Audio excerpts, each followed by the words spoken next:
Alors, j'aimerais continuer avec le livre de Néhémie. Je vous rappelle, depuis quelques semaines maintenant, on est en train d'étudier donc, le livre de Néhémie. Je vais prendre le texte. Donc, on va lire le texte de Néhémie au chapitre 7. Une partie, en tout cas, du chapitre 7, et puis on survolera différents passages. Alors, j'aimerais juste vous rappeler, donc, vous souvenez, le but du livre de Néhémie est vraiment de nous donner tous les éléments pour pouvoir bien construire ou bien reconstruire sa vie après une période qui a pu connaître quelques chamboulements. Et donc je vous rappelle, c'était un homme qui est dans une situation où à un moment il fait un constat, il y a un truc qui ne va pas entre ce que les promesses de Dieu disent et l'état dans lequel se trouve Jérusalem, dans l'état dans lequel se trouve sa vie, dans l'état dans lequel se trouve le peuple de Dieu. Et puis il part de ce constat d'échec en disant la Bible dit quelque chose, nous sommes à côté de ce que dit la Bible et ce n'est pas normal. Et alors il va mettre des choses en place dans sa vie pour entrer dans le plan de Dieu. Et puis sa foi va être une foi contaminante, une bonne contamination, puisqu'il va inviter l'ensemble des Hiérosolomitains, des personnes qui s'habitent à Jérusalem, à rentrer dans ce plan que Dieu veut. On avait vu, donc il va édifier la muraille, et puis sur les deux dernières prédications, on a vu qu'il y avait eu de l'opposition. Opposition à l'extérieur de la muraille, avec des personnes qui s'opposent, et puis il va affirmer face à ces gens qui s'opposent à lui la réalité de la parole de Dieu. La parole de Dieu nous dit que nous ne serions pas le dernier des peuples, la parole de Dieu dit que nous pouvons reconstruire, donc nous rentrons dans ses promesses, il fait taire les ennemis, il encourage le peuple en interne. Et puis l'autre opposition, vous vous souvenez, détresse sociale. Certains sont exploités à l'intérieur de la ville, certains n'ont même plus de quoi manger, et il va rétablir les choses en disant que celui qui a beaucoup doit donner à celui qui a moins. Et le but est vraiment, vous vous souvenez, le phénomène de balance, le phénomène de justice sociale auquel nous invite l'Ancien Testament. Et donc on s'était arrêté à cette opposition, et maintenant nous sommes au chapitre 7. Je vais lire versets 1 à 5. Lorsque la muraille fut rebâtie et que j'eus posé les battants des portes, on établit dans leurs fonctions les portiers, les chantres et les lévites. Je donnai mes ordres à Hanani, mon frère, et à Anania, chef de la citadelle de Jérusalem, homme supérieur au grand nombre par sa fidélité et par sa crainte de Dieu. Je leur dis, les portes de Jérusalem ne s'ouvriront pas avant que la chaleur du soleil soit venue. Et l'on fermera les battants au verrou en votre présence. Les habitants de Jérusalem feront la garde, chacun à son poste devant sa maison. La ville était spacieuse et grande, mais peu peuplée, et les maisons n'étaient pas bâties. Mon Dieu me mit au cœur d'assembler les grands, les magistrats et le peuple pour en faire le dénombrement. Je trouvai un registre généalogique de ceux qui étaient montés les premiers, et j'y vis écrit ce qui suit. Et ensuite, on a toute une généalogie, je vais vous éviter de lire ça. Par contre, je vous donne quand même un travail pour cette semaine. Là, on va survoler, on va surfer sur 4 chapitres. Je vous encourage, chez vous, à reprendre chapitres 7, 8, 9 et 10. Et puis, si vous êtes plus courageux, je vous invite même à lire le livre de Néhémie en entier. Alors, on a vu que Néhémie, jusqu'à présent, avait eu des luttes, une lutte extérieure, lutte en interne, donc auquel il a dû faire face. Et puis, maintenant que la muraille est redressée, que la justice sociale, on tend vers plus de justice sociale à l'intérieur des murailles, eh bien l'objectif maintenant est non seulement d'avoir redressé la muraille, mais de conserver cette muraille et de conserver cette ville qu'il a construite. Autrement dit, je vous rappelle, quand on parle de la ville de Jérusalem, je pense qu'on peut vraiment faire un écho avec notre propre vie. Cette ville de Jérusalem est représentative, n'est qu'une figure de ce qu'est l'Église, et nous sommes l'Église lorsque nous appartenons à Jésus-Christ. Beaucoup de croyants pensent qu'il suffit simplement de combattre face à des ennemis extérieurs, peut-être même en s'imaginant qu'il suffit de jeûner et de prier pour obtenir des victoires. Et je pense que c'est là, à mon avis, surestimer nos forces, en pensant que nous ne sommes que des personnes qui sont là pour combattre contre des ennemis, et même certaines fois ça frise presque le ridicule en voyant certains chrétiens qui se voient face à des ennemis imaginaires et qui sont presque même capables des fois de s'imaginer des ennemis, parce que le seul moyen par lequel ils pensent pouvoir combattre est simplement la prière, le jeûne, alors que ce texte vient nous offrir quelque chose de plus profond. Je ne sais pas si vous connaissez l'histoire du cheval de Troie. Je ne sais pas si ça vous parle, hein, l'histoire du cheval de Troie. Ouais, au moins quelques-uns. Je vais vous répéter hein, je vais vous rappeler à votre mémoire hein, cette histoire. Donc on est dans la Grèce antique. Il y a une ville qui s'appelle Troie, qui ne fait pas partie, ou plutôt qui est en conflit avec la plupart des rois de Grèce de l'Antiquité. Et puis les rois de Grèce vont aller essayer de cerner la ville. Ils vont tenir pendant plusieurs mois le siège et ils se rendent compte qu'ils pourront rester là indéfiniment, ils ne prendront pas la ville. Alors ils vont utiliser d'une tromperie. Et je pense que notre ennemi, notre adversaire, lorsqu'il a compris qu'il ne pourrait pas rentrer dans les murailles par la force, eh bien notre adversaire cherche des moyens par lesquels il va chercher à s'emparer de notre vie, de notre spiritualité. Et ce que vont faire les Grecs, ils vont dire, eh bien, on va construire un énorme cheval en bois, hein, un cheval de plusieurs dizaines de mètres de long, on imagine hein, la taille de ce cheval, et ils vont glisser à l'intérieur des soldats, et puis cette armée va s'en aller.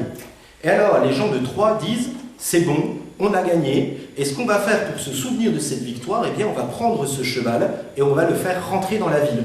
Sauf qu'ils n'ont pas pris le temps de vérifier ce qu'il y avait à l'intérieur du cheval, et à l'intérieur du cheval, il y a des ennemis.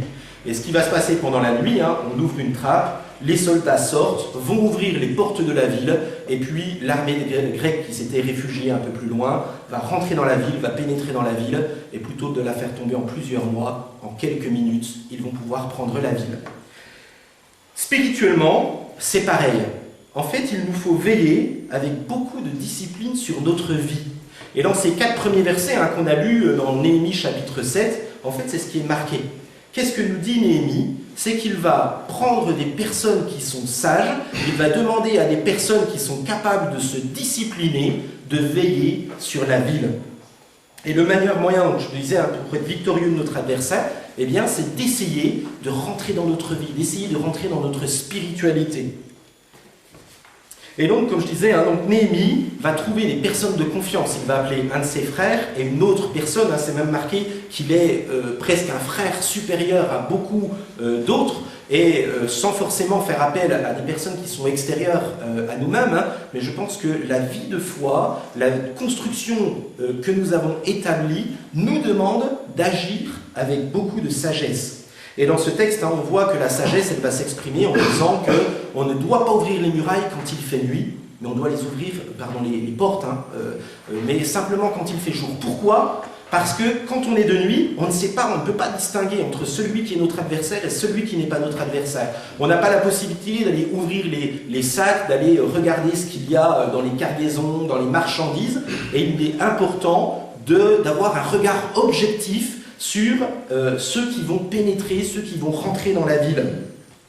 Et donc je crois que ce livre de Néhémie nous invite aussi à agir avec sagesse. Construire nos murailles, reconstruire notre vie, c'est bien, mais la garder en bon état, la garder dans une bonne situation est quelque chose de beaucoup mieux. Et je crois qu'il y a une invitation dans ce texte à réfléchir à une juste distance que nous devons avoir avec celles et ceux qui ne partagent pas notre foi. Alors ça ne veut pas dire que nous ne devons pas avoir de relations avec le monde, hein. Au contraire, Jésus nous invite à vivre dans ce monde, Jésus nous invite à travailler, Jésus nous invite à avoir de bons rapports hein, avec nos voisins, avec nos amis. Mais ce texte vient quand même nous mettre une mise en garde en disant « Attention, cette relation que nous devons avoir avec celles et ceux qui nous entourent doit toujours être une juste relation, c'est-à-dire qu'il ne faut pas confondre nos amis, ceux qui ne fréquentent pas nos églises, avec ceux qui doivent construire notre foi. Nous avons la responsabilité de veiller sur les portes de notre vie. Et donc, Néhémie parle de fermer les portes tant que l'on n'est pas sûr de celui ou de celle qui se trouve à nos côtés. Autrement dit, attention à nos fréquentations. Il y a vraiment une invitation à ce que les fréquentations que nous avons, les choses que nous faisons rentrer dans notre vie, hein, mais ce n'est pas seulement les fréquentations, c'est même nos attitudes. Quelle place laissons-nous aux musiques qui sont autour de nous? Voilà, les musiques sont des confessions de foi. Vous savez, quand on écoute certaines musiques, hein, certains rappeurs, en fait, c'est juste sale, ça vient souiller notre spiritualité, ça vient casser notre prière. Attention, voilà, toutes les attitudes que nous pouvons avoir. Et si c'est particulièrement bien présent dans les 4 premiers versets, hein, je vous rappelle que du verset 5 jusqu'à la fin du chapitre 7, il est question aussi de généalogie. Alors pourquoi il est question de généalogie dans ce texte? C'est parce que le but est de dire, nous avons une ville qui est sainte, et nous voulons que celles et ceux qui habitent dans cette ville soient eux aussi saints et sanctifiés. Ça veut dire que Néhémie nous invite à ce que dans l'Église, à ce que la façon dont nous construisons notre relation, notre spiritualité, soit toujours empreinte de personnes qui, autour de nous, veillent aussi sur les portes de leur ville. Et particulièrement, on le voit dans ce chapitre et dans les chapitres suivants, attention au mariage mixte. Attention à celles et ceux avec lesquels nous allons construire notre vie. Est-ce que ceux qui participent à ta construction sont bel et bien des personnes qui te poussent à adorer Dieu? Jeune homme, jeune fille, attention à celle ou celui avec qui tu voudras faire ta vie. Si tu veux être heureux dans ta vie, trouve quelqu'un qui partage ta foi, parce qu'il y a une réalité spirituelle qui se passe dans le mariage. Je vous rappelle, 1 Corinthiens chapitre 7, je vous invite à relire le texte, il est marqué que l'union que nous avons avec celui ou celle qui est notre conjoint n'est pas qu'une union charnelle, c'est aussi une union spirituelle. Et je pense que là même, nous avons attention nous devons faire attention à celui avec qui nous partageons, celui ou celle avec qui nous partageons notre vie, afin que cette personne ne soit pas là pour nous entraîner petit à petit à dévier de notre foi. Et je crois qu'il y a vraiment une bénédiction dans un mariage, dans un couple qui partage les mêmes convictions. Voilà, quand quelqu'un est faible, eh bien, il y a le conjoint qui est à côté qui vient le soutenir. Et dans ce texte, il y a vraiment un encouragement à ce que notre vie, à ce que notre spiritualité soit vraiment fondée avec celles et ceux qui agissent selon Dieu. J'aurais même envie de dire que même ceux qui sont plus âgés, je nomme jeune homme, jeune fille, parce que souvent on est en période de construction, mais même lorsque nous sommes plus âgés, attention à toutes les passions de la vie, à tout ce qui aurait tendance dans notre vie à être ce cheval de Troie qui viendrait petit à petit, qui essayerait de venir détruire notre vie de prière, notre vie basée sur la parole de Dieu. L'œuvre de Dieu demande des hommes et des femmes qui l'honorent. Et les portiers, c'est-à-dire notre sagesse, notre intelligence, doivent veiller à ce que rien de souillé ni d'impur rentre dans notre spiritualité. Il y a là un véritable appel à nous sanctifier. J'aimerais continuer maintenant, et je vais prendre deux textes qui nous donnent au moins un peu la synthèse, le cœur de ce que l'on trouve dans les chapitres 8 jusqu'au chapitre 10. Chapitre 8, verset 1, il est dit « Alors tout le peuple s'assembla comme un seul homme sur la place qui est devant la porte des eaux. Ils dirent à Esdras, le scribe, d'apporter le livre de la loi de Moïse, prescrite par l'Éternel à Israël. Le sacrificateur Esdras apporta la loi devant l'assemblée composée d'hommes et de femmes et de tous ceux qui étaient capables de l'entendre. C'était le premier jour du 7e mois. » Je vais prendre le chapitre 10, je vais lire à partir du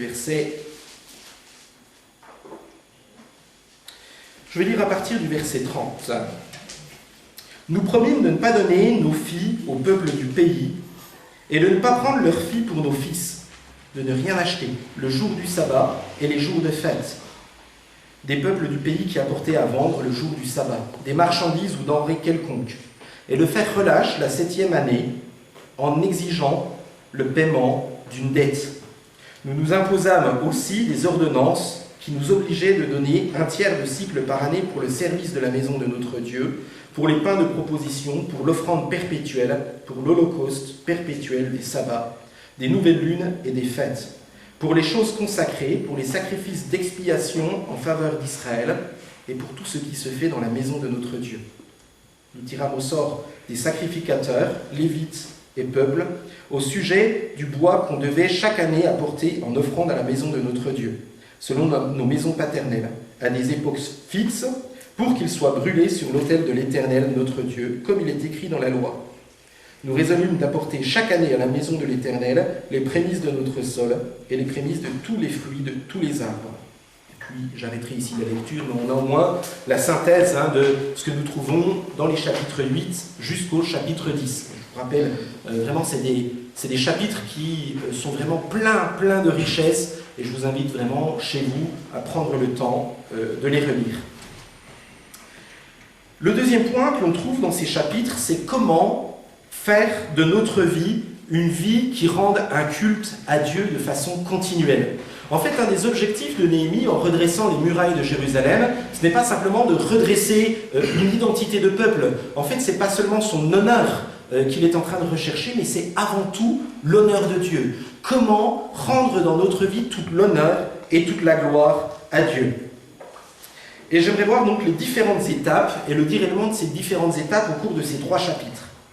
La première, c'est un retour au texte biblique. Les premiers versets que l'on trouve dans le chapitre 8, c'est un retour clair au texte biblique. Pourquoi ? Parce qu'on ne peut pas approfondir sa foi, parce que l'on ne peut pas préserver l'intérieur de notre vie si nous nous arrêtons à une connaissance partielle de la parole de Dieu. La parole de Dieu doit être intimement liée à ma spiritualité. Et de la même façon que je prie, la lecture de la parole doit être aussi au centre de ma foi, au centre de ma prière. Et je ne peux pas me contenter de simples histoires que j'entends le dimanche matin ou que j'ai pu entendre dans mon enfance à l'école du dimanche, mais régulièrement, je dois reprendre ce texte biblique pour que ce texte puisse me parler à moi, personnellement, dans la situation dans laquelle je me trouve. Et dans ce chapitre 8, on voit que le peuple se tient à l'écoute de la parole de Dieu. On sent vraiment, tout est mis dans ce texte pour montrer que d'un seul corps, d'un seul esprit, d'une seule âme, ce peuple se tient, il est marqué hommes, femmes et enfants en âge de raison, à l'écoute de ce que Dieu veut leur transmettre. En fait, on se trouve dans une période où pendant longtemps, la Bible n'avait pas été ouverte. On avait eu Esdras quelques années auparavant, mais la réforme d'Esdras n'avait pas encore porté ses fruits, et on est de nouveau dans une période où il y a besoin de revenir à la parole de Dieu. Et puis, il y a aussi quelque chose qui est là, c'est des personnes qui se tiennent présentes au milieu de la foule pour expliquer ce que dit la loi. Et je trouve que c'est très judicieux, cette approche. En fait, encore vendredi, par exemple, pendant l'étude biblique, on disait qu'on ne peut pas comprendre l'Apocalypse. En fait, l'Apocalypse, donc je vous rappelle, on est en train d'étudier l'Apocalypse là en église. L'Apocalypse, c'est juste du chinois. Je veux dire, vous ouvrez l'Apocalypse chez vous, vous prenez n'importe quel texte, je veux dire, hormis quelques versets qui peuvent plus particulièrement vous parler. Et en fait, ce texte nous dit que nous avons besoin aussi, autour de nous, d'avoir des personnes qui viennent et qui nous enseignent cette parole. Donc oui, nous avons besoin d'une lecture personnelle, mais il y a aussi besoin d'une lecture communautaire. Besoin d'être présent le dimanche au culte pour recevoir une parole qui vient de Dieu. Mais aussi, on pourrait le traduire par le besoin d'avoir une bonne Bible d'étude. Vous savez, on a des Bibles où c'est qu'il y a des annotations en bas pour nous aider à comprendre plus intimement ce que dit le texte, ou bien acheter des commentaires. Vous savez, un commentaire biblique, ça coûte 10 ou 15 €, et je vous invite de temps en temps, vous avez Equiteo au centre-ville, mais prenez du temps, essayez de construire votre foi. Je comprends, il y a des textes que l'on ne comprend pas, mais il y a une invitation dans le texte de Néhémie de dire que ce n'est pas parce que nous ne comprenons pas que nous n'avons pas besoin de creuser et de travailler la parole. Et on se rend compte que la première mesure qui va être mise en place pour revenir à un réveil, c'est la parole qui est au centre. Et j'aurais même envie de dire que l'on peut mesurer une église qui est réveillée par rapport à la façon dont les gens qui côtoient cette église côtoient la parole de Dieu. Et alors que ce peuple est en train de redécouvrir la parole de Dieu, eh bien il y a quelque chose qui va être suscité. C'est une émotion. Ils se rendent compte que entre ce que eux sont en train de vivre et ce que la parole dit, eh bien il y a une différence. Et je ne sais pas si ça vous rappelle quelqu'un, qui c'est qui a vécu cette expérience un peu avant. Je vous le répète un peu chaque dimanche matin depuis quelques semaines. C'est Néhémie, vous vous souvenez, Néhémie qui fait un constat. C'est pas normal, la Bible elle dit des trucs, elle parle juste de trucs qui sont excellents, qui sont géniaux, et entre ce que ma vie est et ce que la Bible dit, il y a un fossé. Et le peuple va être complètement bouleversé, mais il va dire ce n'est pas normal. Et en fait, vous savez ce qui se passe, c'est quand il y a un homme de foi, un homme qui lit sa Bible, une femme qui lit sa Bible, eh bien à côté, il va donner envie à ceux qui sont autour de lui. Vous savez, parce que quand on est en train de mettre sa vie au diapason avec la parole de Dieu, eh bien les gens qui sont autour se disent, mais en fait ça marche. Il y a quelque chose de nouveau dans sa vie. Et c'est ce que le peuple va faire à partir de ce moment-là. C'est marqué qu'il va avoir une grande émotion, qu'ils vont même être pris de crainte. Et c'est Néhémie et Esdras qui vont les calmer en disant « Stop, on n'est pas là pour se stresser.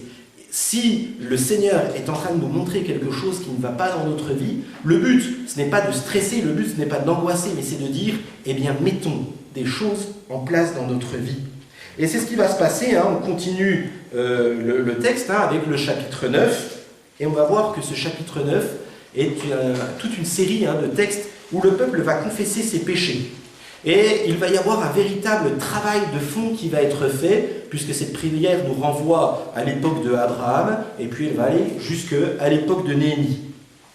J'aurais envie de comparer cette confession des péchés à, vous savez, un peu comme lorsqu'il y a un abcès. Alors, j'ai l'occasion ces derniers mois de voir quelqu'un autour de moi qui a régulièrement des abcès, c'est mon chat. Voilà, j'utilise mon chat, hein, désolé pour la prédication, mais mon chat est devenu bagarreur et régulièrement il se prend des coups de griffe par d'autres chats du quartier, et puis il revient avec une patte qui est toute enflée, ou voilà.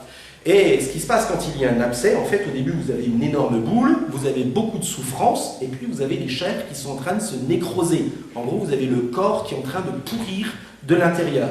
Eh bien, le péché, c'est un abcès. Le péché, c'est ça. Et en fait, au moment où Esdras est en train de lire la parole, il met le doigt sur un abcès, il met le doigt sur un péché. Et ça fait mal. Le peuple est là et il souffre cruellement, il souffre terriblement. Et même, je vais y aller franco, hein, mais un abcès, quand vous le crevez, ça pue, parce que vous avez un corps qui est en putréfaction à l'endroit où il y a l'abcès. Et donc vous avez le peuple qui est réellement en train de dire mais il y a quelque chose qui ne va pas, ça sent vraiment mauvais, on a vraiment été désagréable à Dieu. Et si quand on se convertit au Seigneur, on a tendance à dire « Waouh, c'est juste génial, le Seigneur est bon, le Seigneur est merveilleux », eh bien très rapidement, quand on va commencer à creuser la parole et qu'on va commencer à vouloir lui plaire, eh bien le Seigneur va commencer à nous montrer des tas de choses qui dans notre vie n'étaient pas à sa gloire. Je me souviens du témoignage de Charles Finet. Donc Charles Finet, c'est un grand pasteur du XVIIIe siècle hein, qui a vraiment œuvré pour le réveil aux États-Unis au cours du XVIIIe siècle. Et c'est marqué que quand il va vivre cette confession de péché, il va remonter tellement loin qu'il va même se souvenir d'un taille-crayon qu'il aura volé à un de ses camarades de classe. Et il se dit, mais c'est pas normal. En fait, j'ai vraiment agi, et c'était vraiment de la méchanceté, c'était vraiment quelque chose qui n'honorait pas Dieu. Et là, dans ce chapitre 9, on va voir qu'à plusieurs reprises, la confession va se passer comme ça. Alors, ça commence par une confession de la justice de Dieu. À chaque fois, ça démarre en disant « Mais Dieu nous a appelés, il a appelé Abraham notre père, il nous a donné la loi par Moïse. » Et puis tout au long, il va rappeler des choses qui se sont passées au cours du peuple de Dieu en disant « Mais à chaque fois, le Seigneur nous a tendu des perches. » Et en fait, à chaque fois, on s'est éloigné et on a désobéi à Dieu. Et la confession, c'est ça. Et en fait, ce que je trouve génial dans ce passage, c'est que ça ne dit pas ça ne s'adresse pas qu'aux nouveaux convertis, mais tout au long de notre vie, en fait, de la même façon que le peuple d'Israël va avoir des moments où ils vont être bien haut dans la foi, quelques temps après, ils vont avoir tendance à se relâcher. Et en fait, ce texte nous dit, mais c'est pas grave si tu as eu un abcès. Et puis, on amène Spoutnik au vétérinaire, hop, on l'ouvre, Spoutnik c'est mon chat, pardon, je traduis, hop, on sort l'abcès, on donne pendant quelques temps des antibiotiques, et puis ensuite, le chat ne se souvient plus de ce qu'il a eu. Et de la même façon, eh bien, c'est pareil pour le péché. Si le Seigneur pointe du doigt et qu'il nous montre un abcès, le but c'est de dire, on va crever l'abcès, on va sortir tout ce qui est mauvais, tout ce qui est malsain. Et c'est ainsi que l'on se sanctifie de plus en plus pour ressembler au Seigneur. Et donc voilà, on a cette proclamation de la justice divine, Dieu est saint, et il nous demande d'être saint. Et pourtant je ne le suis pas. Alors on va faire la même étape que chez le vétérinaire, on va avouer ses péchés. Seigneur, j'ai quelque chose de mal, j'ai quelque chose dont j'ai mal agi. Je discutais dernièrement avec une personne qui avait du mal à pardonner, mais en fait c'est simplement ça, c'est de dire, mais Seigneur, je n'arrive pas à pardonner, j'ai cet abcès, j'ai cette chose qui est à l'intérieur de moi. J'ai besoin que tu viennes avec ton saint scalpel pour ouvrir et faire sortir ce qui n'est pas à ta gloire dans ma vie. Et le but, eh bien, ce n'est pas de nous faire mal. Notre Seigneur n'est pas un Dieu qui se plaît à nous faire du mal. Le but, c'est qu'en affirmant que si nous mettons Dieu en premier dans notre vie, eh bien, ce qui dysfonctionnait, à partir de ce moment-là, va pouvoir se mettre à fonctionner de nouveau. Et le peuple rappelle que Dieu ne les a pas laissés. Et si nous acceptons d'ouvrir notre cœur au Seigneur pour qu'il fasse le ménage, si on accepte qu'il vienne dans notre ville, dans notre vie, dans notre spiritualité en disant « Mais Seigneur, en fait, c'est vrai que je me suis relâché dans la prière, c'est vrai que j'ai laissé tomber ta parole, mais je ne veux pas, je veux maintenant repartir. » Eh bien, à partir de ce moment-là, il y a des choses qui se remettent en place dans notre vie pour avoir de nouveau une attitude qui glorifie Dieu. Et puis, ensuite, nous arrivons au chapitre 10. Et le chapitre 10 nous parle d'engagement, ou bien de consécration. Et voici quelques points sur lesquels ces personnes vont s'accorder. Donc en fait, on a cette ville de Jérusalem, et puis il y a quelques personnes qui dirigent, qui structurent la ville, et qui ont la responsabilité de veiller à ce que tout se passe bien dans cette ville. Autrement dit, il y a une personne qui a la responsabilité de veiller sur mon âme, c'est moi. Ça ne sert à rien de prier pour que le Seigneur nous délivre du péché si volontairement on va aller à des endroits où il y a le péché. Je ne sais pas si par exemple vous allez le samedi soir en boîte de nuit de 1h jusqu'à 5h du matin, puis que tu dis Seigneur préserve-moi de la tentation de trouver une jeune fille. Voilà, il y a des choses à mettre en place dans notre vie pour que ce péché ne puisse pas nous atteindre. Et en fait, c'est ce que ces personnes-là vont faire en disant, mais en fait, oui, nous avons une ville qui est belle, une ville que tu nous as donnée, eh bien je m'engage, Seigneur, à placer des limites. Et alors là, les responsables de la ville vont le mettre sur papier et puis ils vont le signer. On n'est pas forcément obligé de le faire sur papier. Je sais qu'il y a quelques dizaines d'années en arrière, les pasteurs disaient, si tu te repens, écris-le sur un papier. Ça peut être fait comme ça. Je ne sais pas si vous avez un journal intime, pourquoi ne pas le faire chez vous. Mais en tout cas, de le faire à un moment clairement dans la prière en disant mais Seigneur, il y a des choses qui ne vont pas dans ma vie et je suis prêt à céder ces choses-là parce que je sais que ce sont des choses qui sont bonnes. Et voilà les quelques étapes que ce texte va nous donner. La première, c'est pas de mariage mixte. Alors au-delà du mariage mixte, on en avait parlé tout à l'heure, mais je pense attention à nos fréquentations. Je vous parlais de la boîte de nuit, mais ça peut être pour des tas d'autres choses. Il y a des sujets pour lesquels ça peut être quelque chose de dangereux pour nous. Ça peut être par exemple même une certaine propension pour le sport. Si par exemple à un moment le sport prend une place au-dessus de Dieu dans votre vie et qu'il ne vous permet plus de mettre Dieu au centre, eh bien, essayez de rééquilibrer tout ça. Ça ne veut pas dire qu'on ne peut pas être sportif. On lit en ce moment beaucoup de témoignages de personnes qui sont footballeurs professionnels ou quoi que ce soit, qui appartiennent à Jésus, mais quel est ce lien et est-ce que ces choses qui sont autour de nous vont chercher à ruiner notre vie? Et donc pareil, pour la question des mariages mixtes, pourquoi? Parce qu'il y a une règle spirituelle, c'est que sexualité et spiritualité sont intimement liées. Je vous invite à relire 1 Corinthiens 7, en fait, vous savez, quand on vit une vie dans l'intimité, quand on partage quelque chose d'intime, il n'y a pas que le corps qui est atteint, il y a l'émotion et il y a l'esprit. Bien souvent, on pense qu'il y a certaines choses que l'on peut se permettre dans le cadre de la sexualité et qu'il suffit de demander pardon à Dieu pour que cela soit solutionné, mais c'est faux. Il y a vous savez, des liens, il y a des principes de lien, un lien spirituel, il y a un lien qui m'unit particulièrement à Esther, parce que c'est ma femme, parce que c'est mon épouse, et il faut prendre conscience que lorsque nous vivons des choses comme cela, cela ne nous laisse pas indemnes dans notre spiritualité. Et là, Néhémie et tous les anciens autour de lui vont dire « Attention, préservons notre spiritualité ». Observation du sabbat. Autrement dit, on va réserver un moment ou des moments au cours de la semaine que l'on va réellement consacrer à l'Éternel.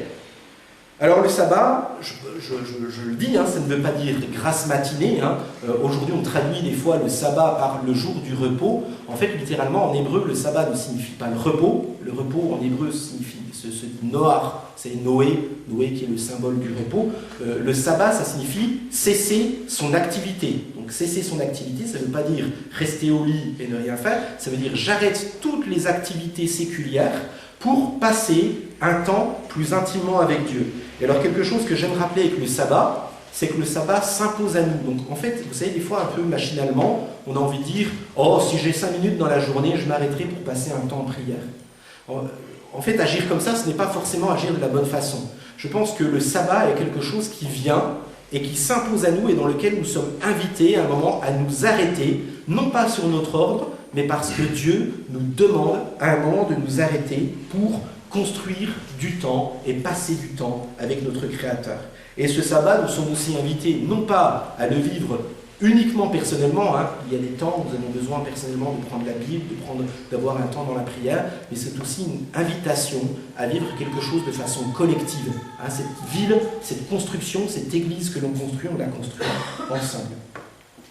Le troisième point, c'est celui de l'année sabbatique. Autrement dit, c'est une année où c'est qu'on va arrêter de courir après les biens de ce monde. Entre guillemets, c'est une façon de dire, on arrête de courir après mammon. On arrête de considérer que tout ce qu'il y a autour de nous, d'un point de vue argent, d'un point de vue notre rapport à l'argent, notre rapport au bien, on va arrêter de courir après toutes ces choses-là pour pouvoir considérer celles et ceux qui sont autour de nous.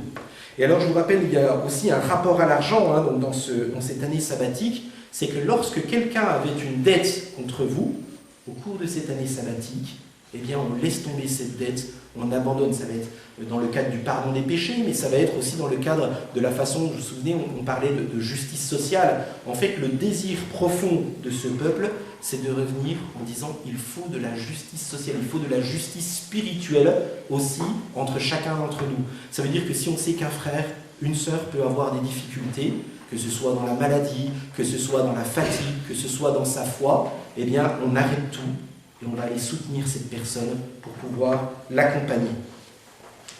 Et puis, le dernier engagement qu'ils vont prendre, c'est pourvoir au bon fonctionnement du culte.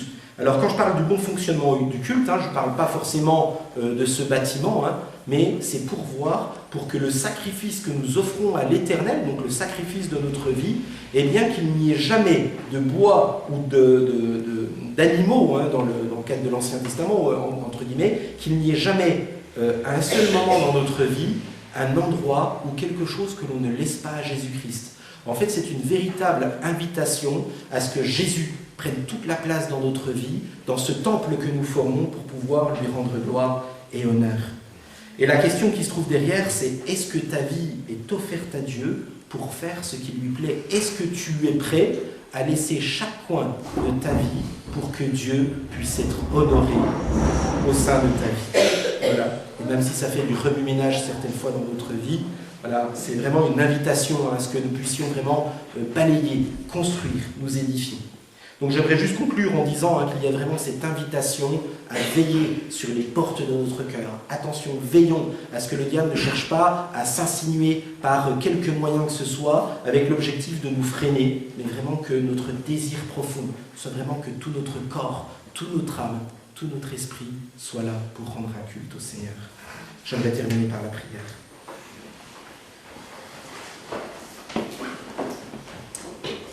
Seigneur notre Dieu, on te remercie pour tous ces enseignements que l'on trouve dans le livre de Néhémie. Et merci parce que l'on voit que construire notre vie, construire cette cité qui est l'Église et dont nous faisons partie, eh bien, ne s'arrête pas simplement à construire des murailles, mais elle nous invite aussi à construire dans le temps, à nous édifier dans le temps, à ne pas céder face à toutes les façons dont l'ennemi essaye de nous agresser, essaye de pénétrer dans ce sanctuaire, dans ce lieu que tu veux beau, que tu veux agréable. Seigneur notre Dieu, notre désir profond, c'est de t'honorer. Et Seigneur, si cette parole vient nous toucher, cette parole vient nous atteindre en disant que nous avons pu nous relâcher sur tel ou tel point dans notre vie, eh bien nous voulons de nouveau mettre cet homme sage, cette attitude de vaillance, cette attitude de courage, où à un moment on va fermer de nouveau les portes en disant ce n'est pas normal. Voilà, il y a des choses qui ne sont pas normales dans ma vie, il y a des choses qui ne sont pas normales dans ma spiritualité. Mais je veux vraiment que cette vie, que cet édifice, eh bien, soit entièrement pour toi, qu'il te soit consacré. Seigneur, que tu puisses vraiment nous aider, nous assister, nous accompagner, Seigneur, dans ce chemin, dans ce cheminement qui est le tien, et afin que tout ce qu'il y a en nous, tout ce qu'il y a dans notre louange, dans notre adoration, soit là vraiment pour t'honorer. Et puis lorsque il peut y avoir des situations qui peuvent être des situations complexes dans notre vie, eh bien que tu puisses nous donner aussi de comprendre toute la grâce qui est la tienne. Et puis de la même façon qu'au chapitre 9, il y a cet appel à la repentance, cet appel à faire confiance, que tu pardonnes les péchés, que tu nous acceptes aussi tels que nous sommes. Eh bien Seigneur, que nous puissions le recevoir. Merci parce que voilà, ton exigence est élevée, mais nous avons pleinement confiance aussi que dans notre faiblesse, bien tu nous aimes, par toi, à cause de ce que tu as fait à la croix. Amen. Amen.